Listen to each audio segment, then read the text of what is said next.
입니다. 베드로전서 4장.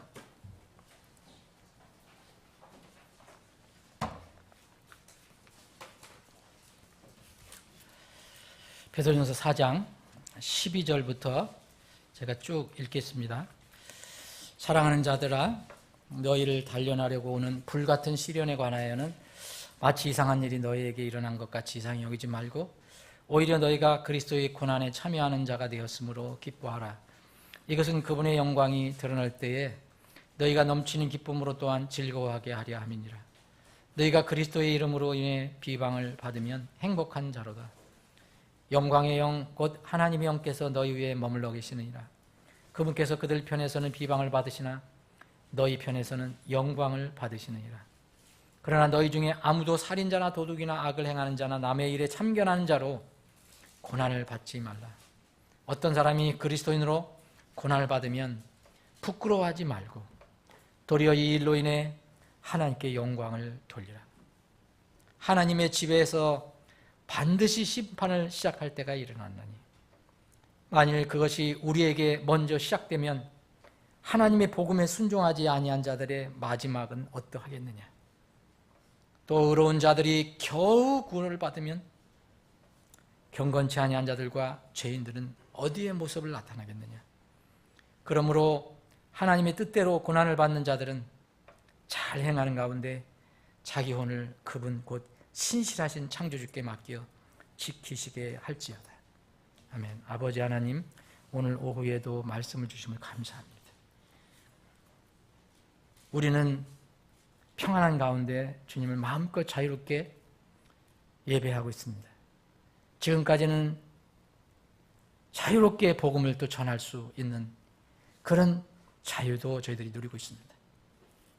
그러나 자유를 모두 잃고 숨죽이며 하나님께 기도하며 숨죽이며 주님의 말씀을 읽는, 숨죽이며 예배를 드리는 그런 주의 백성들도 있습니다.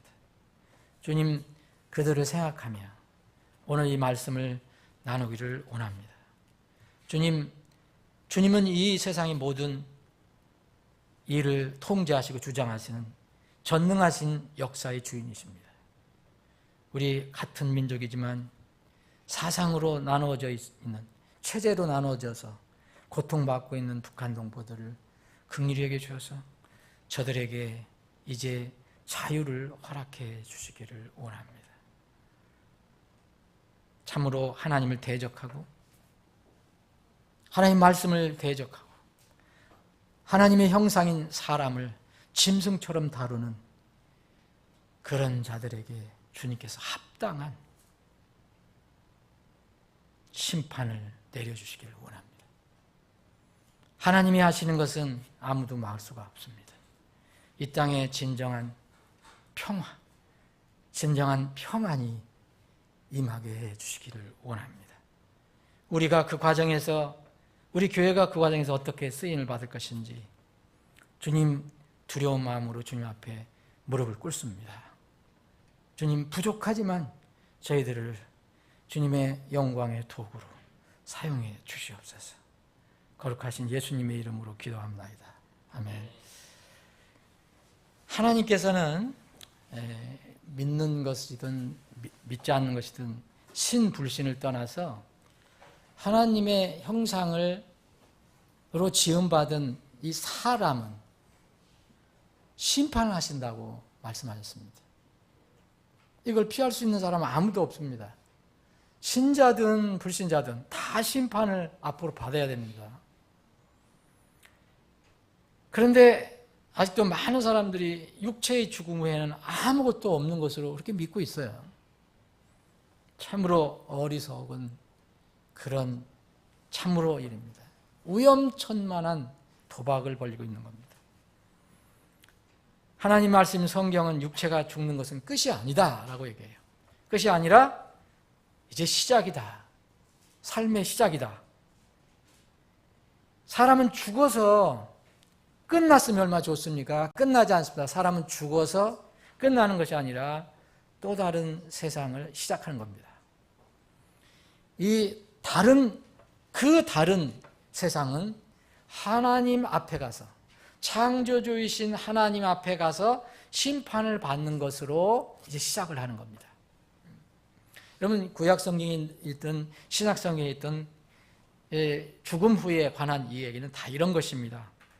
그래도 이걸 못 믿고 어리석게도 그냥 없다는 것, 심판도 없고 죽음에는 아무것도 없다는 것, 여기에 베팅을 하는 사람들이 많이 있습니다. 도박하는 사람들이 많이 있습니다.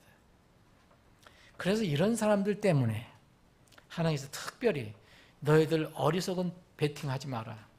그래서 한국에서도 베팅 잘못하다가는 그건 망친다고 그랬잖아요. 뭐 망친다고 그랬잖아요. 예?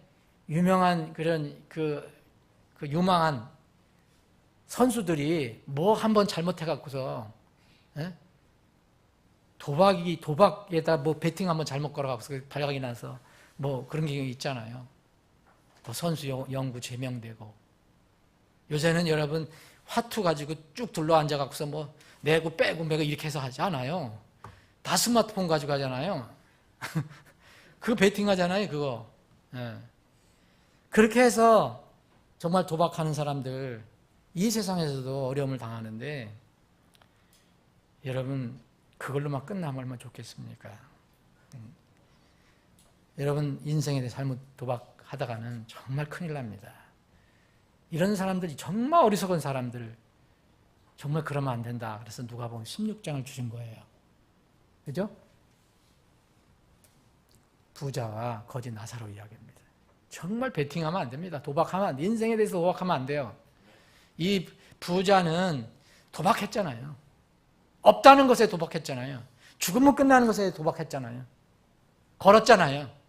잘 먹고 잘 살다가 죽을 때까지도 잘 살다가 어느 날 주님께서 숨을 거둬가셨을 때 자기 눈 떠보니까 어디가 있었어요?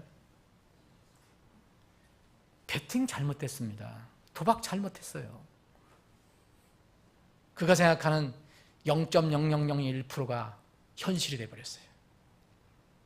뜨거워서 난리잖아요. 거기서.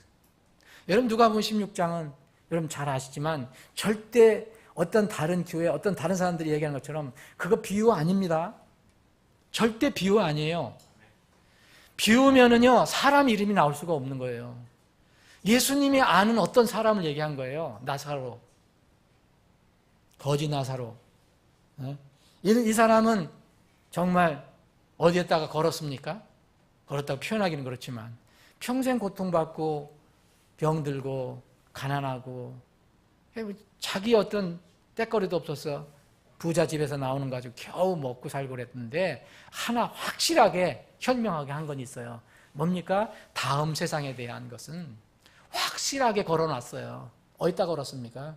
예수님께 걸어놨거든요. 딱 숨이 이제 끝났을 때 어디가 있어요? 아브라함 품에 가 있잖아요. 천사가 데리고 갑니다. 천사가. 바로 이런 어리석은 사람들 때문에 누가복음 16장 주셨어요. 하나님께서는 분명히 죽은 후에 심판이 있다. 그래서 심판받을, 근데 요새는 우리가 육체의 죽음을 통과하지 않고도 심판을 기다리고 있습니다. 정말 여러분들과 저는 특별한 시대에 사는 사람들이에요. 혹시 제가 사는 동안에 제가 혹시 여러분 육체의 죽음을 이게 통과하지 않고 그날이 오면 여러분들과 함께 갈 것이고, 만약 제가 여러분들보다 조금 더 나이가 있으니까 제가 먼저 가면 저는 그런 것을 경험을 못할 거예요. 근데 분명히 여기에서 이 자리에 앉아 계신 분 중에서 육체의 죽음을 경험하지 않고 정말 그 놀라운 그 순간을 체험할 사람이 분명히 있을 것으로 저는 믿습니다. 여러분의 자녀든지 아니면 여러분이든지. 예? 근데 이 하나님께서 심판하실 일이 있는데 그 심판하실 사람 두 종류가 나와요. 성경에 보면 이 사람들 뭐라 하냐? 산자와 죽은 자라고 해요. 산자와 죽은 자. 그러니까 디모데 후서 4장 1절에 보면 산자와 죽은 자를 심판하실 분에게라 그랬어요. 산자와 죽은 자를 심판하실 분. 그리고 사도행전 10장 42절에 보면 하나님께서 산자와 죽은 자의 심판자로 정하시니 그랬어요. 이 심판자로 정하시니까 여기서 누굴 얘기합니까? 예수님. 산자와 죽은 자의 심판자로 정하신 분. 여기서 산자와 죽은 자는 누구입니까? 산자, 죽은 자는 누굽니까? 첫 번째 산자, 죽은 자. 여기서 얘기하는 것은 모두 영혼이 구원받은 사람을 얘기해요. 그럼 여기서 죽은 자라고 얘기하는 것은 육체가 죽은 사람. 그런데 영혼은 구원받고 죽은 사람. 구원을 받았지만 마지막 심판 때 이미 육체적으로 죽은 자와 육체적으로 살아있는 자를 이렇게 얘기합니다. 성경에서. 산자와 죽은 자다. 그래서 구원을 받았지만 마지막 때 육체가 죽은 상태에서 이제 일어날 사람들이 있어요. 이런 사람들을 이제 우리보다 먼저 죽었다 얘기를 하죠. 데살로니가전 4장에 있는 그 휴거를 얘기할 때 바로 우리가 먼저, 살아있는 사람이 먼저 일어나는 게 아니고 우리 먼저 죽은 사람, 우리 먼저 믿음의 형제 자매들이 먼저 일어난다 그래서 무덤에서. 그리고 우리는 기다렸다가 그들이 일어날 때 우리도 그 뒤에 일어난다 그랬습니다. 그래서 이런 경우는 산자와 죽은 자 이렇게 표현합니다.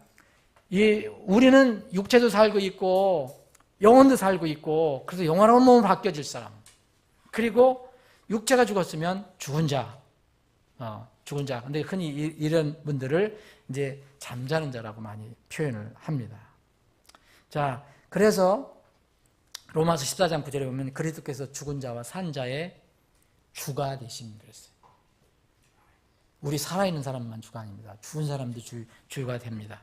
두 번째는 산자, 죽은 자를 이렇게 얘기할 때 두 번째는 산자는 말 그대로 구원받아서 영원히 사는 사람을 얘기하고 죽은 자는 구원받지 못하고 죽은 사람을 얘기할 때가 있어요. 여러분들이 그것을 잘 이해를 해야 됩니다. 베드로전서 4장 오늘 12절부터 봤잖아요. 5절에 보면 이런 말이 있어요. 이 앞에 있는 사람들은 이제 심판받을 사람들이에요. 베드로전서 4장 1절부터 4절까지 보면 그들이 지극한 방탕에 빠져 있는데 우리가 그렇게 이르지 않은 걸 보고 이상하게 여긴다 하는 그들이라는 게 있어요. 그들. 5절 보면 그들은 산자들과 죽은 자들을 심판할 준비가 되신 이에게 회개보고를 하리라. 여기 있을 때는 산자와 죽은 자들이라고 어떻게 표현해야 됩니까? 살아있는 사람은 구원받은 사람이고 죽은 자들은 누굴 얘기하냐? 구원받지 못한 사람들. 그들. 여기서 얘기하는 그들도 서야 한단 말입니다. 구원받지 못한 사람도 서야 한다는 거예요. 그래서 성경은 어떤 때는 죽은 자는 구원받지 못하고 영원히 죽은 자를 이야기합니다. 그래서 에베소에 보면, 에베소 2장에 보면 죽었던 너희가 다시 살아나 이제 죽은 자가 산 자가 되었다고 얘기하는 겁니다. 그럴 때는 우리가 구원받지 못한 상태에서 때를 이야기합니다. 사람이는 그래서 누구나 자신 앞으로 구원받았든 구원받지 못했든 반드시 하나님의 심판석 앞에 서야 됩니다. 이게 심판이 반드시 있습니다. 여러분, 이건 정해진 거예요. 여러분들이 안 믿는다 그래도 이건 정해진 겁니다. 그럼 여러분, 내 앞에 심판이 있다. 그러면 여러분, 다음에는 뭐 어떻게 해야 됩니까? 얼마 전에 수능 끝났죠. 우리 교회는 수능 보는 사람 이번에 없어요. 제가 알고 있는 한 없어요. 내년에 있어요. 내년에 있는데 내년에 몇 사람? 두 사람인가? 그죠? 두 사람 계세요? 예? 민영이하고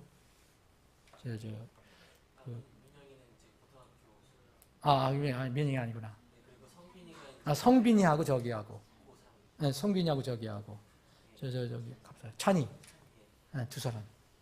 민영이 갑자기 몇 년을 승진시켜보려고 그러네. 최소한도 2명 내년 수능 봐요. 근데 올해는 없는 걸로 알고 있어요. 이제 자, 우리 학생들한테는 수능이라는 게 이게 우리나라에 살고 있는 한 대입학력고사가 아니죠. 수능이죠. 수능이 있어요. 그럼 어떻게 합니까, 학생들? 수능이 딱 정해져 있어요. 11월 언제? 그죠? 그러면 학생이라면 어떻게 해야 됩니까? 학생은 어떻게 해야 돼요? 준비해야죠. 당연히 준비해야지. 그거 0점 받으려면 준비 안 해도 돼요. 그럼 뭐, 대학 안 가려면 또 준비 안 해도 되고요. 여러분, 회사에 중요한 프리젠테이션이 있어요. 사장님, 이것도 회장님도 오시고, 외부에 저기도 있고, 다 프리젠테이션 어느 날 해야 됩니다. 그 프리젠테이션을 맡은 담당자는 뭐 해야 됩니까? 준비해야 되잖아요. 그날 판가름 나니까, 프리젠테이션 잘했나, 안 되나. 그럼 준비해야 되잖아요. 여러분, 만약 이거 준비 안 한다면 그 사람 좀 이상한 사람 아니에요? 동물이 아닌 사람인 이상 여러분 죽음은 피할 수 없죠? 그 죽음에는 창조자 하나님의 심판대 앞에 내가 서야 됩니다. 이게 정해진 거예요. 여러분 다 정해진 거예요. 저도 정해진 거고. 여러분 이 사실을 여러분 진실로 믿는다면 여러분 믿으십니까? 믿으시면 여러분 입으로만 하지 않고 뭘로 해야 됩니까? 준비해야 되잖아요. 준비해야 되잖아요. 여러분 기독교인이라고 해요. 이 성경 다 알아요. 교회 다닌다고 하면서 만약 아무것도 준비하지 않아요. 아무것도 준비하지 않아요. 내 동창회 준비하는 건 더 바빠요. 근데 그건 아무것도 준비하지 않아요. 그럼 그 사람은 정말 하나님 말씀을 믿는 사람인가 아닌가? 불신자인가? 아니면은 좀 정신이 이상하던가. 그러죠? 우리에게는 분명히 이게 있습니다. 저는 구원을 받을 때 처음에 이게 복음이 막 섞이고 막 덮이고 그래서 그 종교로 많이 덮여 있잖아요. 예수님은 내가 분명히 믿는데 예수님이 나를 위해서 돌아가셨다는 걸 믿는데 이게 뭐 자꾸 행위하고 막 연결이 되니까 막 교회에서 뭐 해야 되니까 이게 무슨 확신이 없고 그랬던 거예요. 그런데 어느 날 구원의 선물 은혜로 정말 은혜로 받는 것이구나. 예수님 피로 받는 것이구나. 내 6월절 사건을 통해서 내가 확신을 갖게 됐거든요. 출애굽기 12장을 설명한 책을 읽고 내가 이게 하나님의 은혜구나. 이게 구원이로구나. 바로 죄가 나를 이제 더 이상 통치하지 못하는 거구나. 이렇게 구원의 은혜를 받고 난 뒤에 잠깐 제가 방문했던 어떤 시점이 있었어요. 그게 뭐냐면 이게 단지라였어요. 이게 단지라였어요. 근데 제가 성경을 계속해서 읽어보고 공부해보니까 이건 출발점이에요. 출발점이 그 다음에 뭐가 있냐면 얼마나 하나님께서 나는 은혜로 그러니까 구원 못 받았을 때는 그 성경에 보면 행위로 심판한다 말이 많이 있잖아요. 그러니까 이런 걸 분별을 못하니까 이건 구원받은 하나님의 자녀에게 한 건데 구원받지도 못하면서도 그걸 나한테 적용하니까 지금 그런 사람들 많거든요. 이게 막 헷갈리는 거죠.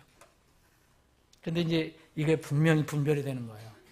그리고 나서 눈을 뜨고 보니까 얼마나 하나님께서 행함을 얘기하시는지 수고, 뭐 행함이라는 도 얘기할 수 있습니다. 행위로 얘기할 수 있습니다. 수고로 얘기할 수도 있습니다. 뭐 노력이라고도 얘기할 수 있습니다. 이런 말씀들이 얼마나 많이 나오는지 몰라요. 이런 사람들은 구원받지 않은 사람들도 나중에 죄가 있어서 심판받지만 얼마나 많은 더러운 행위가 있는가 다 보여줄 거거든요, 하나님께서. 근데 우리 구원받은 사람은 죄 문제가 아니지만 이제는 수고한 거, 어떤 행위, 어떤 행위를 한가. 여러분들 나중에 이제 그 보상에 관해서 다시 한번 우리가 더 공부를 해봐야 되지만 이 보상에 관련된 건 다 이것과 연결이 돼 있어요. 예. 이게 정말 눈이 뜨는 겁니다. 띄어지는 거죠. 예. 자, 하늘의 왕국이 분명히 하늘의 왕국이 이 땅에 세워질 것입니다. 이 땅에 세워지기 전에 이 하늘의 왕국에 들어갈 수 있는 사람은 이미 영적으로 믿음으로 벌써 하늘의 처소에 앉아 있어야 돼요. 하늘의 왕국이 이 땅에 세워질 때는 천년왕국 때는 우리가 와서 왕으로 다스릴 거예요. 예수님이 다스릴 때. 근데 그 왕국에 들어갈 수 있는 사람, 자격은 이미 하늘에 있는 하나님의 처소에 들어갈 수 있는 사람이 가능하다는 거예요. 이 하늘의 왕국에 대한 비유가 그래서 많이 나온 거예요, 여러분. 하늘의 왕국 비유. 하늘의 왕국 비유 중에서 대표적인 게 달란트 비유가 있어요. 이제 달란트 비유는 다 아시죠? 마태복음 25장. 시간이 없어서 제가 자세히 설명 안 드리겠습니다. 마태복음 25장 달란트 비유 나오죠. 5달란트, 2달란트, 1달란트. 왕이 나눠져요. 거기인데 그 비유는 보면 뭐라 하냐면 하늘의 왕국의 비유라고 그랬어요, 여러분. 하늘의 왕국의 비유. 그럼 보니까 여러분 왕국과 우리가 들어갈 왕국과 관련이 있다는 얘기예요. 이건 무슨 세상의 교훈이 아닙니다. 어떤 비즈니스, 어떤 좋은 회사 들어가는 그런 무슨 비법이 아니에요. 이것은 하나님의 왕국에 관련된 것입니다. 하나님의 왕국. 이 하나님, 여기 마태복음 25장 1절에는 그때 하늘의 왕국은 이렇게 시작되잖아요. 그래서 열처녀 비유가 나온 거고, 그 다음에 이제 14절에 보면 하늘의 왕국은 마치 먼 나라로 여행하면서 자기 종들을 불러 그들에게 자기 재산을 맡기는 어떤 사람과 같으니, 하나님, 왕, 우리 예수님. 그래서 그가 하나에게는 5달란트, 그 다음에는 2달란트, 1달란트 이렇게 나눠줬다는 거예요. 나눠주고 나서 여행을 떠났어요. 그래서 너희도 장사 잘 해봐라. 그래서 때가 돼서 왔어요. 와서 다 이제 뭐 하는 거예요. 내가 준 거 한번 어떻게 장사했는가 보여달라. 5달란트 받은 사람은 기쁘게 5달란트 주셨으니까 제가 최소한 1배 남겼습니다. 장사 잘한 거죠. 그게 장사 잘한 겁니까? 뭐 요새 같으면 요새 2, 3배 남겨야 되는 거 아닌가? 5달러 받아서 장사를 했더니 5달란트가 더 생겼어요. 이 기쁘게 이렇게 주인한테 얘기합니다. 나한테 5달러 맡겼는데 내가 5달란트를 더 벌었다. 그랬더니 그 주인이 뭐랍니까? 착하고 신실한 종아 그러잖아요. 착하고 신실한 종아, 내가 네가 적은 것에 신실하였은지요. 그랬어요. 적은 것. 5달란트 적은 겁니다. 5달란트. 적은 것을 신실하였은지요. 내가 너를 많은 것을 다스릴 치리자로 삼으리니 너는 내 주인의 기쁨에 참여하라 그랬어요. 2달란트 맡은 사람이 또 왔어요. 와서 기쁘게 주인님, 제가 2달란트 또 가지고 장사 잘했습니다. 2달란트 남겼습니다. 그랬더니 똑같이 그 주인은 그 2달란트 맡긴 사람한테도 그렇게 얘기합니다. 네가 적은 것에 신실하였습니다. 5달란트도 적은 것이고 2달란트도 적은 거래요. 그런데 똑같은 칭찬을 하세요. 똑같은 칭찬을 하세요. 네가 적은 것에 신실하였으니 내가 더 많은 것을 더 다스릴 치리자로 삼는다. 내 주인의 기쁨에 참여하라. 문제는 이제 1달란트예요. 1달란트. 1달란트 받은 사람은 어떻게 했는지, 왜 저는 5달란트 주고 이 아는 2달란트 주고 왜 나는 1달란트야? 그래서 주인을 원망했을 거예요. 그래서 주인을 오해하고 땅속에 파묻어 버렸어요. 자기는 신경을 안 썼다는 거죠. 그리고 나서 주인이 왔어요. 와서 하니까 이야기합니다. 나는 주인을 굉장히 엄하고 그런 사람, 이 말이 좀 못되다는 뜻이 있는 거거든요. 네? 그러니까 내가 일을 안 했다. 여기 당신이 준 거 그냥 1달란트 있다. 내놨어요. 1달란트 내놨어요. 그러니까 뭐라 했습니까, 주인이? 게으르고 악한 종아 그랬어요. 여러분, 이거 여러 가지로 해석을 해요. 어떤 사람은 이거 뭐 악하고 게으른 종, 1달란트 남긴 사람, 이 사람도 끝까지 구원받은 사람이라고 얘기하는 사람이 있어요. 저는 그렇게 해석하기가 좀 정말 이상한 거죠. 그건. 이거 5달란트, 2달란트, 1달란트는 여러분들이 자유롭게 해석을 하실 때 분명한 것은 하나가 이게 있어요. 사람은 누구나 누구나 2달란트 받을 수도 있고 5달란트 받을 수도 있고 1달러 받을 수 있어요. 사람이 태어날 때 다 똑같이 태어나지 않습니다. 어떤 사람은 달란트를 많이 받고 태어나요. 어떤 사람은 훨씬 더 적게 받고 태어나요. 어떤 사람은 정말 저 사람은 달란트도 없는 것처럼 보이는 사람이 있어요. 근데 그거 우리가 마음대로 하는 게 아니에요. 여러분 태어날 때 기가 막힌 스킬을 가지고 태어나는 사람도 있거든요. 천재애들 있잖아요. 몇 살 되니까 막 그림을 그리는데 보통이 아니야 이거. 어? 이거 무슨 뭐 연습해서 되는 겁니까?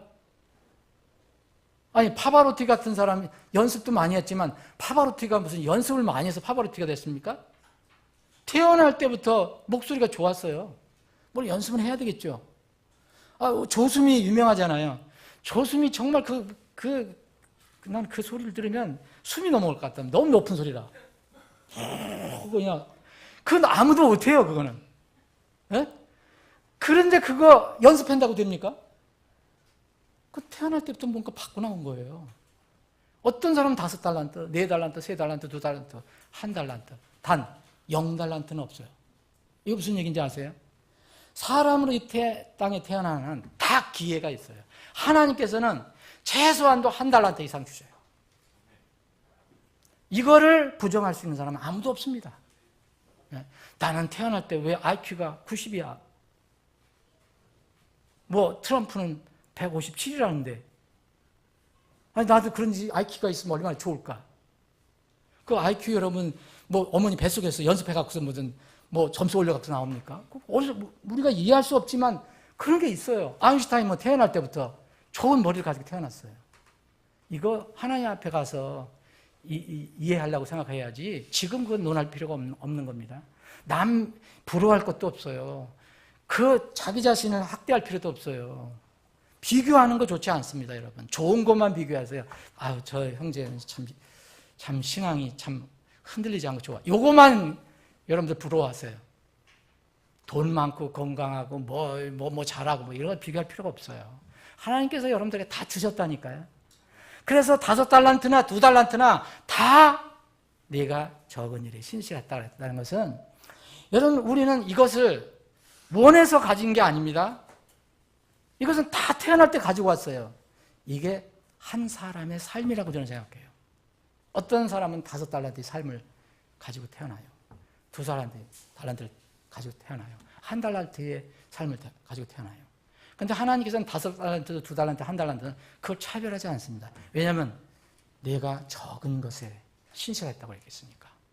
2달란트나 5달란트나 1달란트 가진 사람도 1달란트 가지고 열심히 장사를 했으면 돼요. 이게 하나님께서 우리에게 주신 기회입니다. 기회. 이게 인생 한번 사는 거라고 그랬어요. 그런데 5달란트, 2달란트는 이 인생을 잘 살아서 열매를 맺었어요. 열매를. 주인의 기쁨에 참여하라. 이건 뭡니까? 하늘 왕국의 비유죠? 왕국에 들어가는 거예요. 주인이 어디가 있어요? 왕국에 있잖아요. 근데 1달란트 받은 사람은 오해를 했어요. 자기 인생에 대한 오해도 하고 달란트 주신 그 주인도 오해했어요. 그래서 엄한 사람이라고 얘기해요. 네? 전부 하나님을 오해한 거죠. 그 땅속에 묻어놨어요. 자기 인생을 땅속에 묻어놨어요. 근데 생명이 끝나요. 어느 날. 아무것도 없어요. 그래서 여러분 1달란트 가지고 있는 사람 나중에 그 1달란트 원래 하나님께 그 주인이 주셨는데 1달란트 어떻게 했습니까? 뺏겨요. 뺏긴다는 게 뭘 얘기하는 겁니까? 인생의 기회가 이제 끝났어요. 그 사람이 가는 게 어디입니까? 무익한 종이 가는 곳이에요. 무익한 종. 그래서 어둠 속에 내젖습니다. 거기서 슬피 울며 이를 갈아요. 이게 인생의 모든 사람에게 주어진 어떤 기회입니다. 이 사람은 인생을 헛살았어요. 자기 돈을 많이 벌었는지도 몰라요. 자기 명예를 많이 쌓았는지도 몰라요. 그런데 헛살았어요. 아무것도 없어요. 다 빼앗겼어요. 다 빼앗기고 주인, 그 달란트를 주신 주인의 집에 가지를 못해요. 그 주인의 집에 가지 못하고 엉뚱한 데 가서 슬피 울며 일을 가는 거예요. 이 사람들은 바로 구원받지 못한 사람이에요. 여러분, 똑같은 비슷한 비유가 나와요. 누가복음 19장에 보면 문화 이야기가 나와요. 문화. 이 문화 이야기는요, 조금 달라요. 그런데 여러분, 문화 이야기는 원리는 똑같아요. 제가 오늘 말씀드리는 거 여러분 잘 들으셔야 됩니다. 문화는 어떤 비유입니까? 문화? 이 문화도요, 여러분, 어떻게 얘기하느냐면, 귀족과 왕권을 얘기하고 있어요. 19장 12절에 보면. 분명히 왕권이라고 했잖아요, 왕권. 하나님의 왕국. 이게 그 왕권을 가지러 간 사람은 바로 예수님을 얘기한 거예요. 근데 이 주인이 10살을 모아놓고 다 돈을 나눠줬어요. 여기는 한 문화씩 줘요. 한 문화. 1문화씩 다 나눠줘요. 공평한 기회예요. 공평한 기회. 자, 아까 5달란트, 2달란트, 1달란트는 사람마다 타고 나오는 어떤 능력이 차이가 있어요. 근데 한 번 사는 인생이에요. 그런 면에서 동일해요. 여기는 예 없이 똑같이 준다는 거예요. 그게 한 번 사람들에게 주어진 기회예요. 그 사람이 대통령이든 수상이든 무슨 재벌 회사 사장이든 아니면 지질이 못 사는 어떤 거지였든 한 번 기회를 준다는 거예요. 이게 문화예요. 문화. 이 문화를 똑같이 나눠줬는데 똑같은 일이 벌어졌어요. 첫째가 와서 또 1문화로 10문화 벌었다래요. 예? 근데 주님께서 똑같이 얘기하세요. 네가 매우 작은 일에 신실했다. 매우 작은 일에. 여러분, 정말 우리가 무슨 힘을 들여서 우리가 인생이 이 땅에 태어난 것도 아니고 우리가 주어진 인생을 살면 되는데 정말 쉬운 일이죠. 적은 일이에요. 우리가 무슨 돌을 닦고 무슨 큰 업적을 쌓아야 한다면 이게 힘든 일이지만 정말 매우 작은 일, 한 문화를 주었을 때 신실했어요. 10문화를 남겼어요. 그래서 10도시를 다스릴 권세를 주신다고 그랬어요. 이거 나중에 분명히 주님께서 이루어질 겁니다. 저는 어떤지 모르지만 여러분 중에서는 10문화, 10곡을 다스릴 분이 있을 거예요. 만약에 1문화를 가지고 100문화를 남겼다면 100곡을 주시겠죠. 이 원리로 다 한다면. 둘째 사람이 와서 한 문화로 5문화 벌었다고 그랬어요. 똑같이 얘기해요. 그가 그에게도 마찬가지로 이르되 그랬어요. 너도 5도시를 다스리라. 똑같은 겁니다. 네가 매우 작은 일에 신실했다. 그 얘기예요. 다른 사람이 와서 이제 세 번째 사람. 주의 1문화가 여기 있나이다. 내가 그것을 수건에 싸서 보관해둬요. 똑같아요. 이 마태복음 25장에 나온 사람은 똑같습니다. 이 사람 하는 얘기가 21절에 보면 주께서 엄한 사람이로 잔인하고 이게 막 정당하게 안 해주고 이런 주인으로 오해를 한 거예요. 그래서 내가 두려워갖고서 이 사람은 완전히 오해를 했거든요. 주께서는 맡기지 않은 것을 가져가시고 뿌리지 않는 것을 거두시는 이게 뭐예요? 강도라는 얘기죠. 네. 하나님이 강도 같은 이게 여기는 거예요. 그랬더니 이제 수건에 싸서 보관해뒀다. 그랬더니 이 사람 똑같이 얘기합니다. 사악한 종아라 그랬어요. 사악한 종아. 사악한 종아. 내 입에서 나오는 말로 내가 너를 심판하리니 너는 내가 맡기지 않은 것을 가져가고 뿌리지 않는 것을 거두는 엄한 사람인 줄 알았다. 그래서 내가 1문화 맡겨준 거 차라리 세상 은행에다 놔뒀으면 그거 이자라도 붙었을 거 아니냐. 이게 무슨 얘기냐면요. 여러분 그 기회 우리에게 주어진 한번 인생 소중한 기회를 다른 사람에게 줬다면 어떤 사람은 너무 소중하게 쓰지 않았겠느냐. 여러분 이것은 분명히 앞으로 심판의 어떤 모습입니다. 심판의 모습. 자, 이제 말씀 정리하겠습니다. 물론 이것은 1차 유대인에게 해당되는 거예요. 유대인들에게는 많은 걸 주셨는데 그걸 모르고 하나님을 오해를 했어요. 우리에게는 누구나 심판이 앞으로 있는데, 자, 심판이 믿지 않는 사람이나 믿는 사람이 다 심판이 있는데, 심판은 어디서 먼저 시작된다 그랬습니까? 오늘 본문 보면 어디서부터 시작됩니까? 여러분, 어디서부터 시작돼요? 여기 나와 있잖아요. 17절 보면 하나님의 집에서 반드시 심판을 시작할 때가 일어나나니, 만일 그것이 우리에게서 먼저 시작되면, 심판은 어디서부터 먼저 시작돼요? 하나님의 집에서 시작됩니다. 교회에서 먼저 시작됩니다. 하나님 백성 가운데 시작되는 겁니다. 자, 하나님의 집에서 우리에게서 먼저 시작되면 하나님 복음에 순종하지 아니한 자들을, 이건 누구예요? 구원받지 않은 사람, 마지막에 그 사람들의 처지가 어떻겠느냐 이거예요. 그리고 18절에 보면 또 의로운 자들이 겨우 구원을 받으면, 여러분과 제 같은 사람이 하나님의 은혜로 의인이 됐는데 이 의로운 자들이 겨우 구원을 받으면, 여러분 겨우 구원받는 게 나오죠. 고린도전서 3장을 가보십시오. 거기에 불로, 구원은 잃어버리지 않지만 다 잃어버리고 불로 받은 것 같이 덩그러니 서 있는 사람이 있어요. 겨우 구원은 받았어요. 이렇게 의로운 자들이 겨우 구원을 받으면 구원 못 받은 죄인들은 어떻게 되겠느냐 이거예요. 여러분, 그래서 우리가 살아갈 때 하나님의 뜻대로, 정말 고난을 받아도 하나님의 뜻대로 우리의 삶의 모든 것, 혼을 신실하신 우리 창조주께 맡기고 살자. 그분은 신실하다. 우리 생각대로 하지 말고 신실하신 그분께 맡기고 살자. 이렇게 베드로가 이야기한 것입니다. 심판의 순서는 분명히 정해졌습니다. 하나님 집에서 시작됩니다. 교회에서 먼저 시작됩니다. 자, 그리스도의 심판석은 언제 이루어집니까? 휴거 다음에 이루어집니다. 왜냐하면 이건 그리스도인들만 모이는 곳이기 때문에. 근데 구원받지 않은 사람들은 어디서 심판을 받습니까? 배광자 심판에서 받습니다.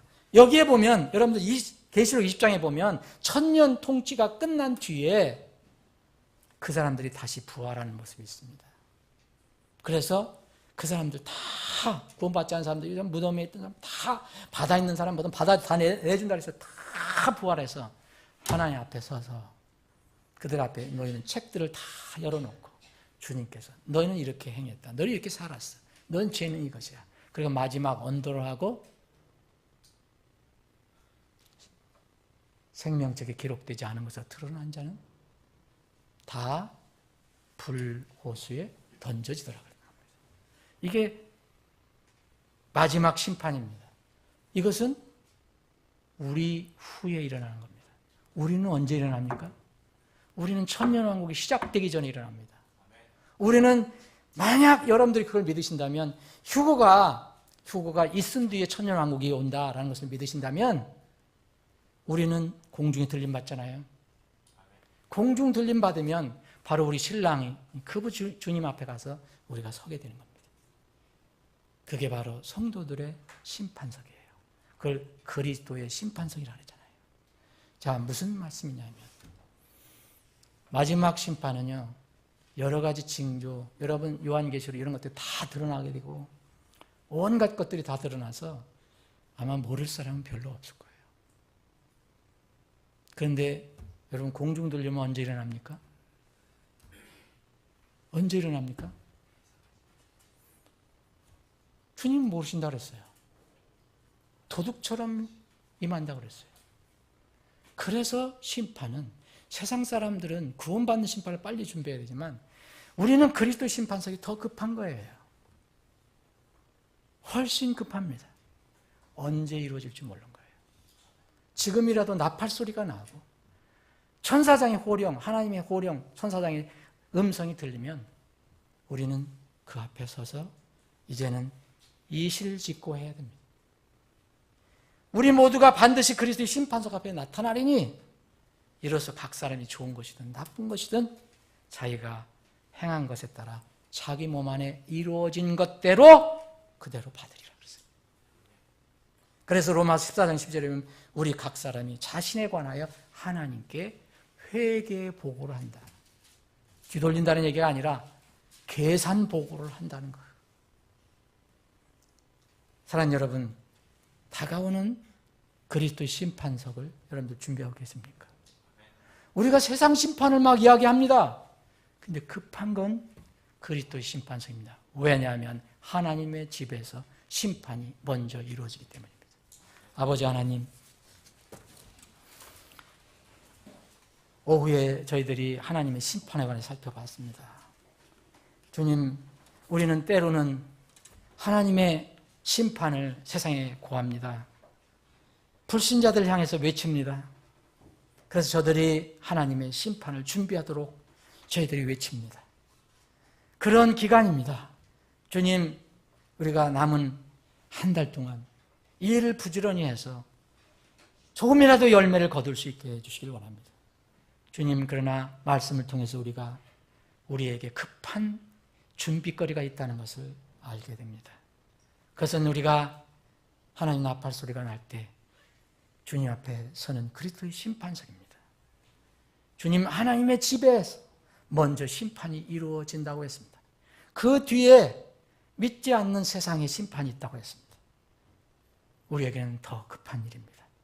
주님, 이 심판을 저희들이 믿음으로 잘 준비할 수 있게 해주옵소서. 우리 성도 한 사람 한 사람 잘 준비하고 우리 교회가 잘 준비하도록 인도해 주시옵소서. 거룩하신 예수님의 이름으로 기도합니다.